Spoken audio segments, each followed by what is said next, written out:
You're listening to Cooper Talk. Welcome to Cooper Talk. I'm your host, Steve Cooper, and remember, I'm only as hip as my guest. And I got to tell you, people, this is a special episode. This is my 1000th episode of Cooper Talk, and I'm very excited. I came to my friend Joe Gangemi's studio down here in Mount Laurel, New Jersey. You can check him out if you have a podcast. If you want to start a podcast, check him out at SuiteRecording, SUITE recording.com, or email him at hello@suiterecording.com. And for my 1000th episode, I have a very special guest. He is co-founder of Motley Crue, and he has a great new album out. It's called The Other Side of Mars. And if you go to his website, mickmars.com, you can buy an autographed CD or album from him. And my guest is Mick Mars. How you doing, Mick? Good. How are you doing? I'm doing good. Congratulations on your 1000th show. Oh, thank you. I'm glad you're on. I'm glad you're here to share it with me. And I want to talk about the album because I really enjoy it. And now, how long have you been brewing the solo album? You talked about a solo album in the past, but what made you do it now? Really, it's because when I, retired from touring, of course, I started like really, it goes back further, but I'll just take it from here. Okay. A few years ago, I mean, I've been thinking forever and ever and ever about it, but it really started taking shape a few years ago. I had it done probably 2 years ago, and so it's like, a few things in a way, but finally got it out. And, it took a little time, but I got it done. Now, how did you go about it? First of all, did you first start writing? I know you wrote some songs with Paul. Did you start writing it first? Did you get your band together first? Did you get your producer first? I want to know the whole process because it's a great album and the music's great, but how did you get it started?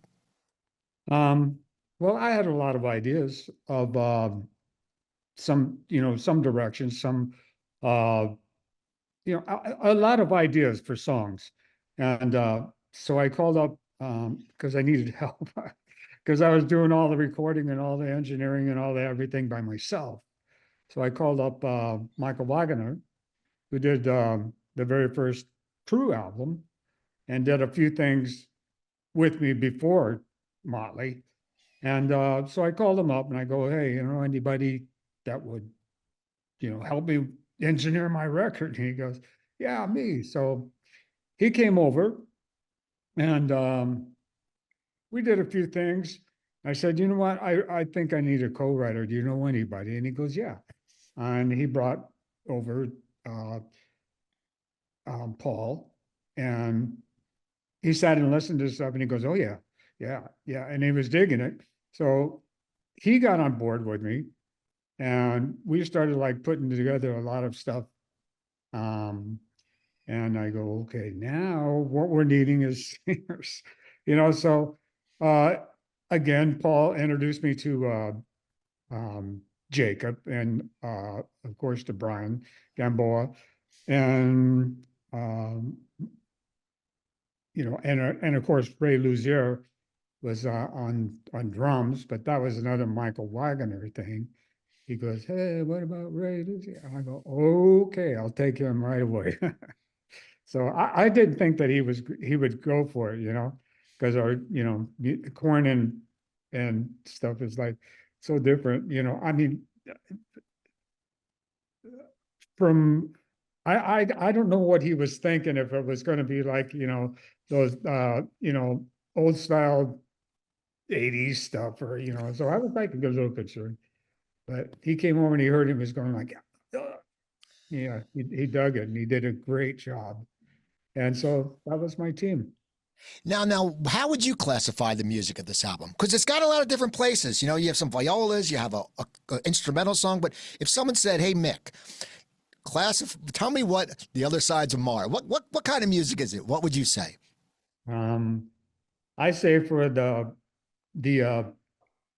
the songs that I put on there are pretty diverse, and I wanted them to be diverse to take like a mini journey through what's thoughts are in my mind, different places or different themes or different areas of music, anything from like you know, the ballad with just a piano into like something, you know, thick like Loyal to the Lie and Undone and Killing Breed.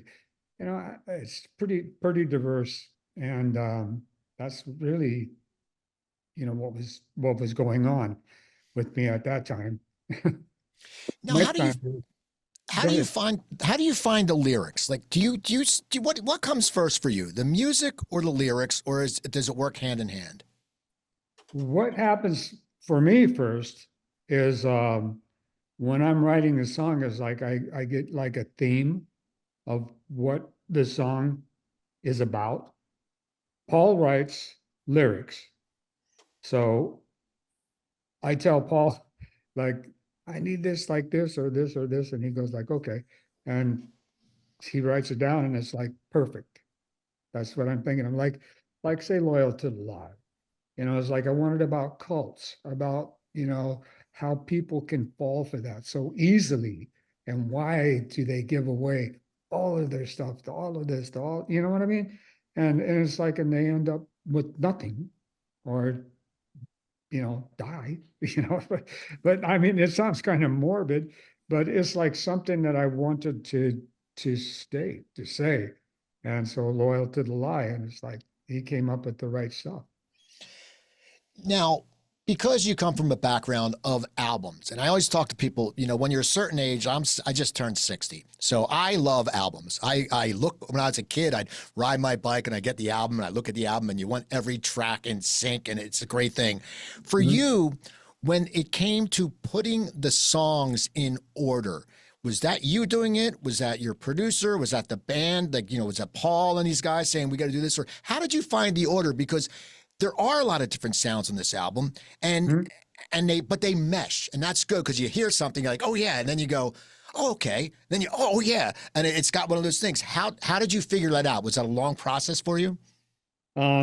Not really. I just, you know, I thought like, you know, when the album starts, of course, you know, you need like something to grab attention. So Loyal to the Lie was something that would grab you right away. Um, but I figured that it needed like another heavy thing, but a little off kilter, I guess, with Broken on the Inside.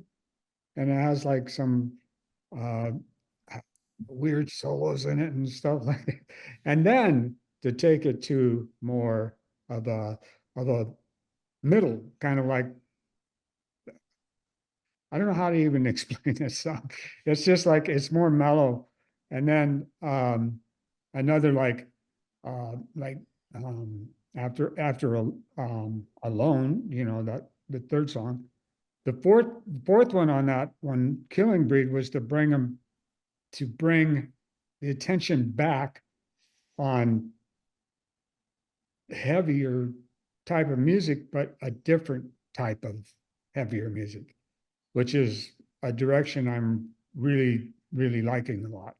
The same with Undone, you know. Why And so why are you like so real quick? Why are you liking that direction? um because I feel it more. Um I feel it. Do musicians ever mature? Probably not. But it's like to take myself to the next level, I guess, instead of like putting out the same type of songs I did, you know, with big hooks and melodies as are, you know, so I want to go a different direction. Um, mostly for that, to change myself, to reinvent myself, to you know, and how I think, how everything, you know. So that's what I was doing. So you're growing, and that's good. Now the last song is L.A. Noir. That's an instrumental, and that's you know instrumentals are great, and it's something you don't hear enough of them. But what made you decide to say I'm gonna close the album off just an instrumental, and I'm gonna be playing guitar, and I'm gonna say this is Mick Mars' album. um, that song came about as I only had 9 songs. I mean, I had a lot more, than that. But I didn't care much for the others. They didn't feel quite done.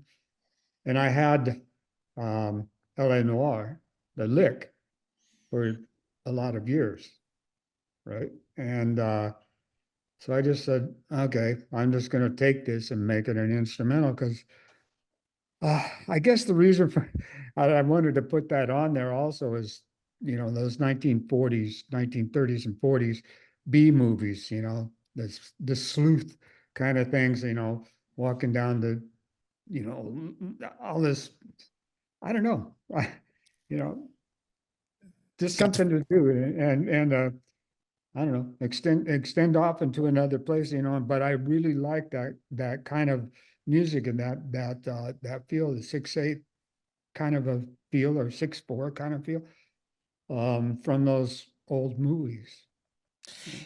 Now, you also made some videos. Now, I got to ask you because these videos you're the star of. Now, back in the day, Motley Crue videos and all 80s videos were over the top. I mean, the budgets were huge, and imagine it was glitz. When it came to making these videos, because once you walking through the woods, I mean, it's just Mick, and then there's you playing the guitar, and you're the star.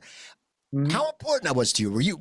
Was it easy for you to shoot those videos? You being the main focus? Um, it is the other side of Mars, isn't it? But um, I don't really have a band.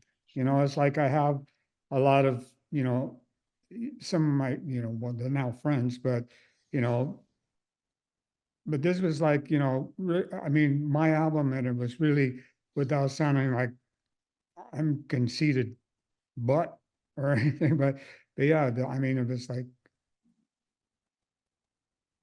I guess, I don't know. I didn't feel weird, but I felt like, you know, different because I was doing everything myself, you know. Um, but I think that's about it. Now, But when did you start playing guitar? I read something that said when you were 3, you yeah, saw a country performer and you knew that's what you want to do. that's Is that a true story? that's true. Absolutely true.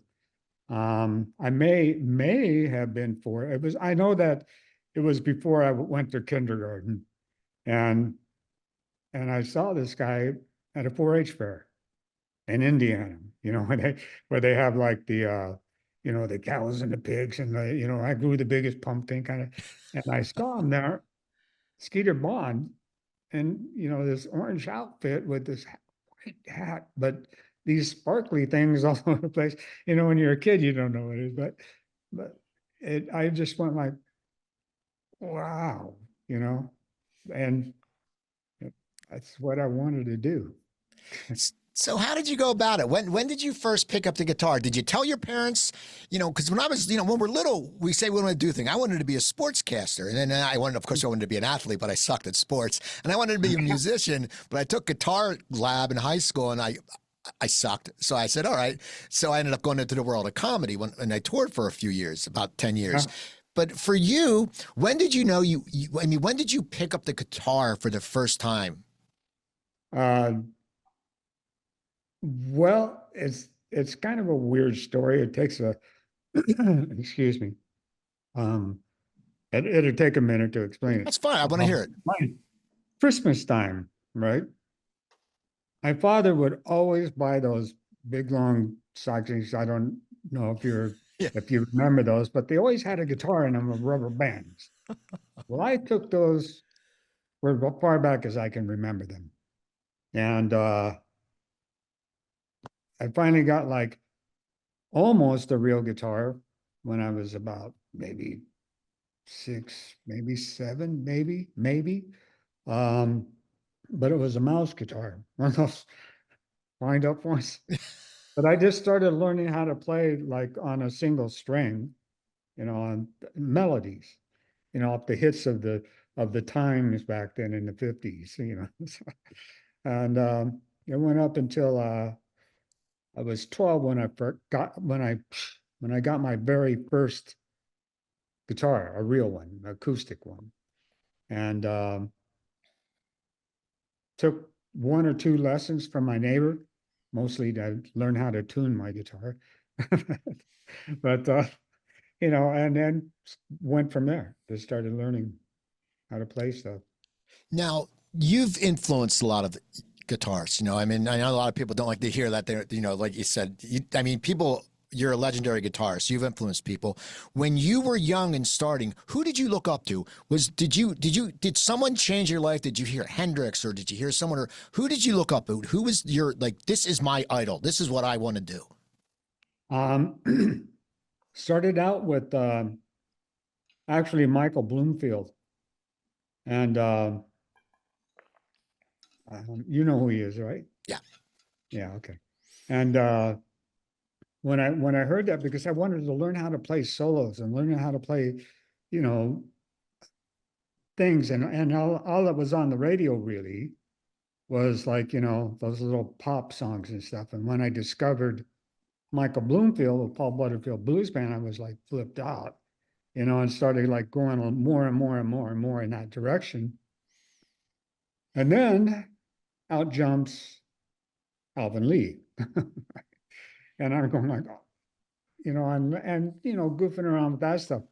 Out comes Jimi Hendrix, totally different than everything that I was learning. And I was going, wow, listen to that. So, it took me, a little more direction, but it was still bluesy. But he had like this way of doing it, So, and then, God, then after that was just like all out like craziness, But Jeff Beck and Jimmy Page and all of those guys. I was just discovering, after the Hendrix thing, I was going, oh my God, look at that, So it was like that kind of a thing. It was cool. So you're learning a guitar, you're getting good. Now, when do you decide I'm going to get a band? Who was your first band?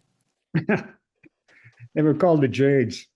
And I don't think that I'd really discovered blues yet, because it was like kind of a Beatle kind of a band. I think I was maybe 13 or 14, maybe.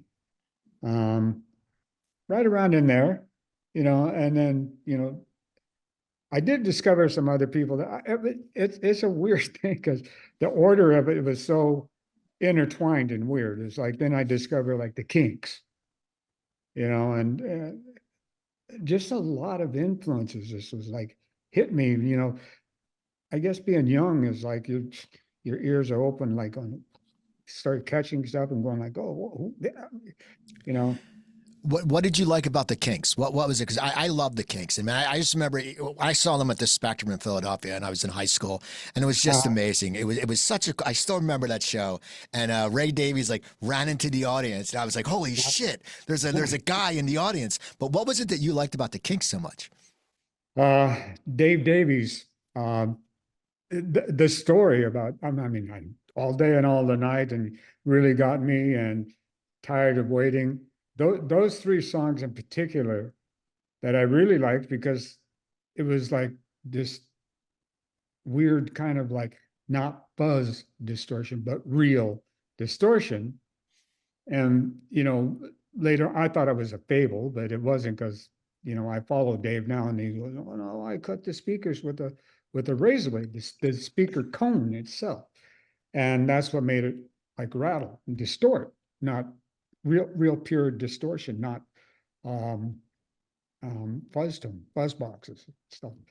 And I heard that sound, and I was flipping out too, because it's like tone is like a lot to me as well, and Jeff Beck's tone, and so much. It's so cool, when I talk to musicians, because musicians fascinate me, because you guys have like, you have an ear. Like for comedy, I can write a joke, okay, and a lot of people can't do that. I know how to do that, but if you like, I hear songs and I go, man, like with some of your licks that you played with Motley and the licks on this, I'm like, they're just so cool. I'm like, God, I wish I could do that, because that's a lot sexier than telling a joke and a microphone. But for you, now. when do you start hanging around the LA Strip? When do you start getting into that scene? Because I want to know. Eventually, you change your name and you become Mick Mars. What led to that change? Because it was a transformation. Um, well, I would go up to the strip every once in a while, but not um, trying to do anything.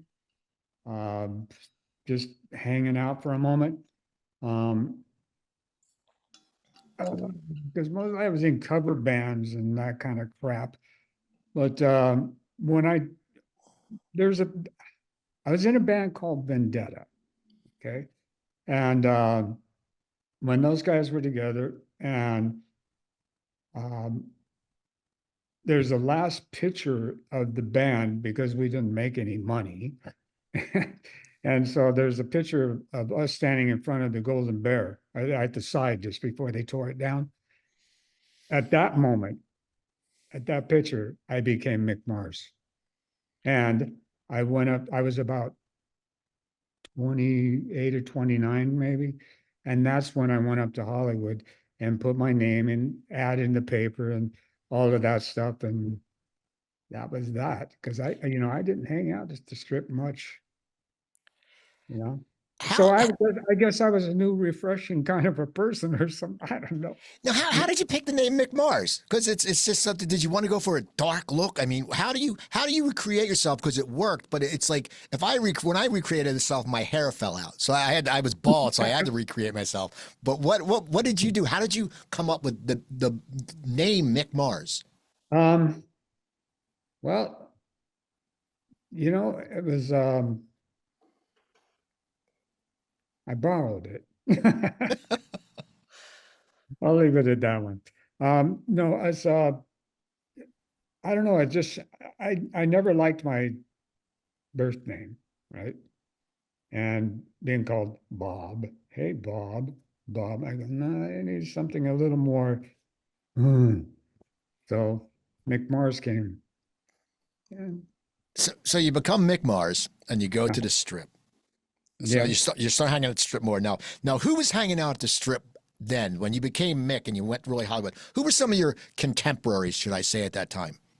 Um, there was Quiet Riot, of course. Randy Rhoads was in there, and Rudy Sarzo, and those kinds of people. I was going to, yeah, great band, great guitar player, um, that kind of stuff. But then at the same time, I go up there and see like the new wave bands or the punk bands and stuff. I wasn't too much into that, but watching a few bands like that, and seeing that, I'm going like, yeah, that's cool, But when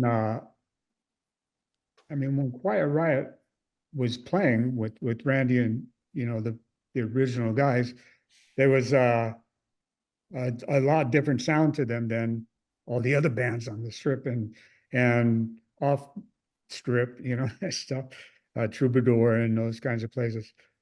But the only one I could really have say that it really stood out was Quiet Riot for me. And then Now, along, you go ahead. know, Now, did you feel that you could hold your own with them? I mean, how was the confidence in your own guitar playing at that time? well, um, I felt I was a bit different for sure. And, uh, you know, I, I'm not trying to be a butt again, but a lot of the guitar players on the strip were playing through these. You might as well have had like a big horn on the on the floor or something because it was all nasally horn sounding 500K. Oh, that scared me. I was more into tone, and I played how I played, but tone is an important part. Um, I don't know. Um, so I guess I came like, I don't know when first, this is going to be weird because I'm saying stuff like a little bit out of order, but I was living on a garage floor, just the garage floor that would flood when it rained. So I had a hard time. I'm going, I need to get out of. So, all the stuff, and just, and, when I met, well, when Nikki called, of course, like fell together pretty quick. And we had like a gig, I think, within a couple of months at the Starwood, and then it just blew up.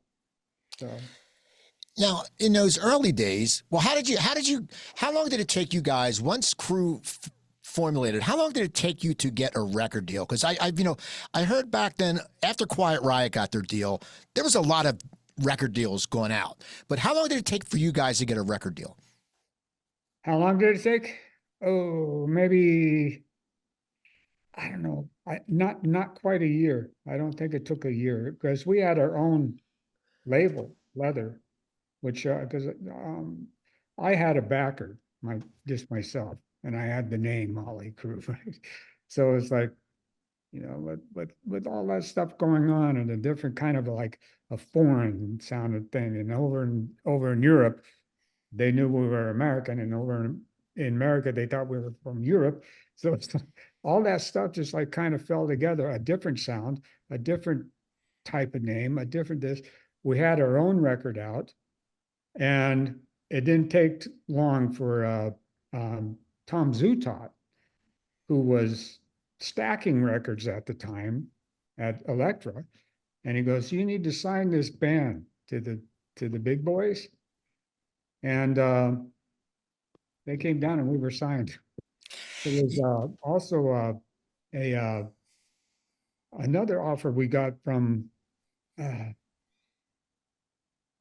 can't remember the name, but they were a little bit more bigger and offered more money, from than Elektra. And I've said, to the guys that we should go with Elektra because it's less money for us to pay back and we'll see profits sooner. So, it was that kind of thing, but it took maybe 8, 9 months, but around there somewhere. Now, you mentioned the backer, and then, you guys cultivated a look, and you mentioned about paying the money back. You seem to have a good business acumen. Where did that come from? Because most people just say, oh, we got a deal, let's sign it. And they go, oh, shit, we owe whatever. How did you have the brains to do that? Was that just because you were a little older than the other guys, or did you grow up with your parents having a business background? Well, I knew that, I guess that would be like one way of saying it is like, for me, I knew that whatever record company or whatever, if we got a deal, we'd have to pay that money back, of course. And I was going like, well, this is, it's just like common sense for me. And, so, I mean, that's how that came together, just being sensible about stuff. And I don't know.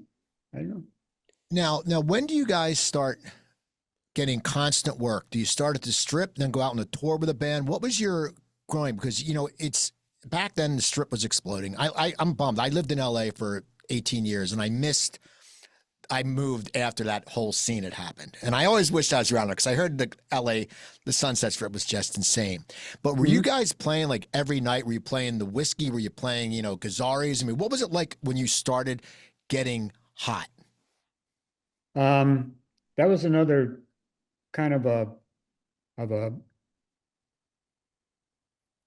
hype business kind of a thing, to where it's like, because I had the backer, we could play the Sunset Strip and do this and do this.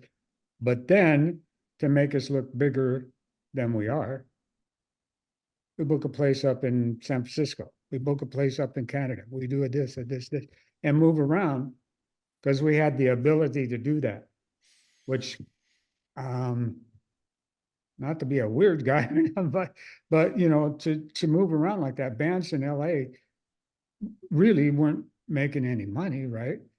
Luckily, we had a backer so we could do that kind of a thing, which broadened our audience and our listeners and stuff, and actually made us look a lot more bigger than what the band was. Now, Secrets. well, that's smart because and you're right. You expanded. Once again, it sounds like a good business acumen. But now, when do you sit there and start opening for? When do you start that first? When's the first tour when you guys actually go out with a band and it's a tour? Um, Probably with it was 1984 with Ozzy Osbourne. I think that was the real first tour. We went out on smaller, smaller tours and stuff, and the first one I remember is with Quiet Riot. And we opened up with Quiet Riot at a few like little fair type things, not a lot, and then we did the US Festival, I think it was called. Yeah. And that helped explode the band as well. And another business thing, I think, and I don't want to think, that uh, I know what Sharon Osbourne was thinking, but who's like a good new band that can draw some people go out? And somehow, like, we came up, and I can't really say it's clear on what happened, but I think there was some kind of a vote or something that went on in schools or something. That's what I heard. I couldn't bet my life on it, but you know, Ozzy and Sharon came and was like, you know, to open up, of course it wasn't right directly to me or the band. It was like the manager, and it's like, yeah, let's go. And so that was the first really big tour. Now, when you're on tour, do you feel your guitar playing getting stronger? Because when I did comedy, like if you work like 6 nights in a row, you got tight. And I don't perform as much anymore. I do every month now. But when I would do like 200 shows a year, you got tight. Every night you're grinding it. Could you feel your guitar, just your live performance and your guitar getting better because you're playing in bigger venues now? Uh, yes and no, because yeah, I felt stronger, and I could play the volume that I liked, but also there's some parts of me that got worse. Like, I started, drinking. I said, anyway, yeah. So after that, it got a lot stronger. And, yeah. Now, do you remember the first time you heard yourself a song on a Motley Crue song on a radio? Because a lot of people say they might be driving down Sunset Strip, they heard it, or some people said, "Oh, I was at my friend's house and his sister was playing it." Do you remember the first time you heard a Crue song on the radio? Yes. I believe it was Too Fast for Love. And I was living in Redondo Beach at that time. And yeah, it came on. It was like that. And also some of the shows that we play, you know, uh, the DJ would be going like, blah, blah, blah, blah, blah, and here's a new band, and Take Me to the Top or something will come on. It's like, wow, there's us. It was cool. The first time to hear yourself on the radio is something. I mean, what seriously, if you can express this, because you're a writer, what does it feel like? I mean, because that's a feeling that only so many people can think of. But do you just sit there? Is it the holy shit, I'm on the radio, or like, oh my God, I've accomplished something? Yes, that one. I did it. I did it. Everything that I wanted to do is I'm doing it now. Yes, that's how I felt. Now, as you start getting bigger and bigger, how does your life change? Because you're in the public eye now, and you're never going to get that back. People know you, and especially the band. You're different looking guys. It's not like you're if you're in the Midwest, they're not going, oh yeah, these are a few accountants at the firm. But how does your life start changing as you start getting more popular? How do you keep yourself in check? Because any performer, I always say performers were a mixture of we're a little bit narcissistic and we're also insecure. So it's a weird combination. Like we want the attention, but then we're like, oh shit, do we deserve the attention? How did you handle it as you guys were getting bigger and bigger? Well, I guess for me, I can only speak for me because I only have my own brain, but never believe your own hype. One, never talk about politics. Number two, and is maybe that made me seem a little more shy. It's like because I was going like, I mean, the hype and stuff, you can go in your room and go like in your bedroom or whatever and like bounce off walls. Just don't get up on stage and act like, look at me, never felt that way. It was like, thank you for loving what I do because it's what I want to do. But no, I was never that guy. Never talked politics, never talked about, I was always a strong believer, don't believe your own hype because it's what it is. Now, I went to college in the 80s, and as I said, I did comedy in the late 80s, and there was a big party scene. What was it like?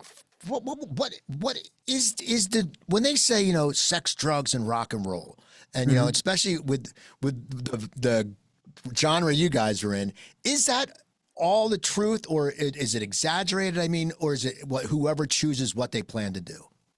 For an old guy like me, it was more, not really drugs, but alcohol and rock and roll until I figured it out, and then it was, but the ladies like the young boys, and I was the old guy. Yeah, so I mean, I can't say I didn't have a fair share, but it's like another one of those things you just you know, just is what it is. Now, tell me, what was your favorite video to shoot back in the day? Because I grew up in MTV watching that stuff. Was there one video that stuck out? Because people don't understand, when you guys go to shoot a video, you're there all day. You get there, you got to sit in a trailer, you got to do that. And you guys video. What was your favorite video to shoot? I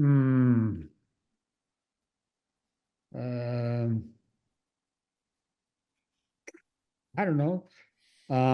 Maybe Dr. Feelgood was a little edgy, a little, MTV came back to us a couple times saying, you can't have this there, you can't have this there, so I would say that. I mean, I could say Home Sweet Home, but that was a very safe video, but it was done 3 times. So I'd have to probably go along with Feel Good, something like that. It's funny, Home Sweet Home. I remember I was in spring break in Fort Lauderdale, and they would have MTV's top video, and that was #1 every day, and we would watch it in our hotel room, then we'd go out and drink. Yes, and I think it was for 15 days in a row or something, or yeah. something like that. Yeah. Now, in the early days, what was a writing process with you guys? Because I know you were involved with a lot of writing in the earlier days. What was it? Would you do the music? Would you figure the guitar riff? Because I always wonder, because you're the lead guitarist, you do these great riffs. Would you write that riff, or how would that work in some of the songs that you wrote when you were in the early days of Crüe? I mean, I would go home, because I had a little tiny Tascam 8-track player, and I'd put ideas down just like I do now and figure out what would be cool, and not whole songs, licks, a lot of different licks and stuff. Sometimes the guys would bring in a song, and I go, and I go like, it needs a better lick. And so I would change it up. Girls, Girls, Girls was one of those. And it was too bouncy and too happy, I guess. And so I don't know. I was a bit buzzed when I wrote the lick, but I went into my room, my studio, and I wrote the lick, and I came back the next day a bit hungover, and I go, how's this for girls, girls, girls? And I played them the lick and I played them the song and the parts, and they were like, oh, that's great. And then it just fell together. And going like, okay, we need like an opener thing. And that's where the first opening chord, which was a kind of a, it was G, but it had like open strings G to make it sound bigger. So I don't know, just stuff like that, just playing around, having fun. I love your guitar work on "Don't Go Away." I don't know. I love that so because the song starts off sort of slow, but then you just jam. I mean, did that Huh? come easily to you? "Don't Go Away, Matt." I mean, because I was listening to that a few times this weekend. I just love the guitar work. That was just like just off my head, just like I just played, you know, just played it, whatever came. Improv, I guess. Improvise it. And there's some punches, back and forth, with Bob and stuff to go like, okay, this part's great, this part, So I just played it a bunch of times, but pretty much the same kind of a thing. But you know, there's some fumbles that you do, when you play a solo and stuff. So we kept the good parts, put the good parts together and did that. But it was just like off the top of my head. Now, what studio wise on albums, what was your favorite lick to play? What's your favorite song? I want to hear what your studio song was, and then I want to hear what your favorite lick live was. But what was your favorite song when you look back and you were really happy with what you created in the studio? Um, Misunderstood. That was a great song. As far as the four originals, probably um, the Dr. Feelgood album was, I think that was like pretty much of a peak, but a good place to stay. But, you know, it took a left, I guess, somewhere. Not the album, but the next record. Now, what was your favorite song to play live and that you think that the crowd just loved it? Live Wire. Really, why? Yeah, because it was Live Wire, because it was like pretty pumped up, and people knew how to do the Live Wire, the hook, and jumping up and down and poling and stuff. So yeah, probably that one was the most fun to play. Now, I heard you played very loud in the studio, and is it true there's a story that Aerosmith told you to turn your music down? Yes, So what Bob happened? Ezrin. Bob Ezrin came in when we were at Little Mountain doing Feel Good, I think. Yeah, because Aerosmith was doing Pump at the time. And yeah, it leaked over on their tracks. Steve Tyler told me too. He goes, hey, but Ezrin came over a couple of times going, hey, how did that? And um, no, I didn't. But but yeah, I believe that there should be, if you could isolate it, there you would probably hear my guitar. That's something great. You should get asked for royalties for that. Say, hey, I played on that. What's your favorite Motley Crue album you played on? What do you think's the best album? um, I think what the best album was the self-titled Motley Crue record, but also the ones that the originals probably Feel Good. I think Feel Good was a great record. Now, did you like working with Corabi? Because I've had Corabi on the show, and he's a fellow Philadelphia guy, and I like John. Yeah, yeah, I really like John a lot. I think he's a great guy. I think he's a great writer. I think he's a great singer. He's a great guitar player. Everything about him, is really cool. I mean, John, how could you not like him? And he's a Philadelphia Eagles fan like me. So now on the new album, what's your favorite song off the other side of Mars? What would you say if someone said pick one song, Mick? What would you pick and why? Um, Probably Killing Breed and Undone are my favorites, and probably Killing Breed. Uh, it's a little more of a step away from what I've been doing. Um, there's new stuff that I'm writing, is more leaning toward Undone and Killing Breed. But also, I also have like a lot of really, bang and, jump up and down and beat your buddy's face in with a bat kind of stuff. But that kind of a thing, those two particular songs is the next step where I would like to go. So you said you're writing, so you're planning, you're working on, are you planning on to have another solo album, or is it just something you're working to see where it goes, or where are you right now? I have 4 really, really strong songs. And you see, Chris Collier, the guy who mixed and mastered the album, and I have been working on those for a while. I recently sent over one of the songs to Paul, and yeah, so it's like that kind of a thing. It's like that the working process on this one, I mean, it's a little different, but it's not. You know what I mean? It's I have to have co-writers because I got a lot of stuff in my mind, but to get it out, somebody needs to dig a little deeper in that brain and go like, hey, and yeah, so I mean, that kind of thing. I have like at least 3 of those songs are in that direction. But then I have another one. All of these are just like working titles.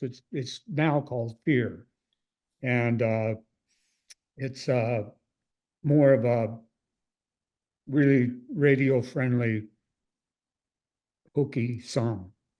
I don't want to alienate a lot of people with my weirdness, but yeah. So you've had this long career. When you look back, what are some of the accomplishments that really stand out to you? When you sit there and when you look back at your life, what can you sit there and go, man, I'm really proud of this? What are some moments that you are very proud of in your career and your life? Well, first off, making it to the big time, I guess, that would be the one, because like ever since, I was that little kid, it's like, it's finally here. I'm doing it. I'm actually doing what I wanted to do. A lot of sacrifices, of course, but to do what you really want, you have to make those. So that's a regret, right? But the other one that's not is like I did it. The first, another thing was my tone on my guitar, because everybody was going like, like I said earlier, my tone is so important to me. It's like, and when people are trying to copy my tone or try to do this, or how do you get that? Where do you get that? Mick's guitar is so big and so fat, and even like Gene Simmons comes up and he goes, "Man, your guitar is big," it's like, and stuff like that. So that's quite a compliment too. So it's like things like that. How many guitars do you have? Well, for my collection, I have probably close to 200, but these are I have my few favorites, of What course. are your favorites? Well, the main white Strat that I use on stage, it doesn't sound like any other of my guitars for some reason. I don't ask me why, but it doesn't. And a few of my Strats, I mean the Fiesta Red one, and some of those like that. I got a 60 Les Paul, which is very nice. I hardly play it though. But like those ones that mostly like I take on tour are my favorites. I got several instruments. I have Dobros back to the first year, then the National Steel guitars and stuff in 1917, and stuff like that. But mostly I collect guitars because I wanted to open a music store when I'm retired, when I'm done. And I don't know, I've been collecting them, ooh, 40 years, and Marshalls as well. I have like 64 Marshall stacks, so when I open up a music store, it's going to be nothing but guitars and amps and a lot of pedals. Yeah, But that's kind of what inspired me to do that, because I just wanted to, when you get like, and walk around with a cane and being like, or whatever, it's just like something that I felt would be a lot of fun to do, what would you call the store? Do you have a name for your store? uh, Mars bars and thrills. I don't know. I have one more question. I want you to give me, it's a two-part. Just give me two good rock and roll stories to go that happened to you that stick out in your head. And you don't have to name any names. You don't have to do anything, but just two things that you said, man, I'm a damn rock star. I I can't really remember any really. I wasn't like throwing TVs out the window. I wasn't like cutting mattresses in half, which did happen, but it wasn't me. But it gave me a stomachache a little bit actually. But it was done. I go, well, there you go. Led Zeppelin did it. It's like that kind. But I can't think of really anything that I did that was. I'm a rock star. I can do that. Okay, well, we won't ask you that. We'll ask you, what was your most memorable show? Hmm. That's a hard one too, because uh,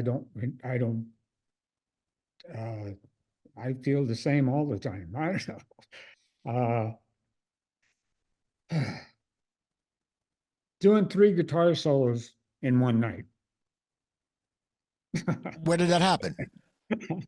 Well, there was a couple accidents on the stage, and so I had to cover, but, no, that wasn't very good memory. But God, I can't really point one out, because it's like, it's like I don't remember anything that was like really something outstanding that I did, except, play my guitar. Except kick ass on stage, which you always did. So now, the album. What do you want your fans to love about The Other Side of Mars? What is there something that you're aiming to get your fans just loving it? I mean, a certain point. Um, well, The Other Side of Mars, meaning like there is a different side to me, a side, um, you know, when I mean, like I said, when I wrote Motley Crue songs, they were Motley, and now I'm writing songs that are me, to expand, to go out to different areas, and to have people accept it and take it in as much as they have is very, not just flattering, but I'm just like going like, God, unreal, because you know reinventing myself is I guess is what I'm trying to say, and people really going with it and listening to it and going like, wow, this is some really good stuff, and I go, well, it's been there, but it wasn't Motley material, it was Mick Mars material, so it's like, just growing, moving, taking the next step. Well, that's awesome. You definitely have taken the next step in this album, because it is great, and we're going to look forward to another album, because I know you're not going to open that Mars Bars and Stars store for a while now. But I want to thank you for coming on, people. Thank you for coming on, Mick. People, go to mick-mars.com. You can buy the album or the CD, and there's an option where he'll autograph it for you. How cool would that be? You have a vinyl of his album, and he's signed it. Also, go to my website, coopertalk.net. This is episode 1000, and you can email me at coopertalk.net. And you can follow me on at Twitter at CooperTalk. And I want to thank my producer today, Joe Gangemi. If you want to start a podcast or you need a studio, look up SuiteRecording, SUITE recording.com. I'm Steve Cooper. I'm only as hip as my guest. Don't forget, drink your water, eat your vegetables, take your vitamins, and I'll talk to you next time.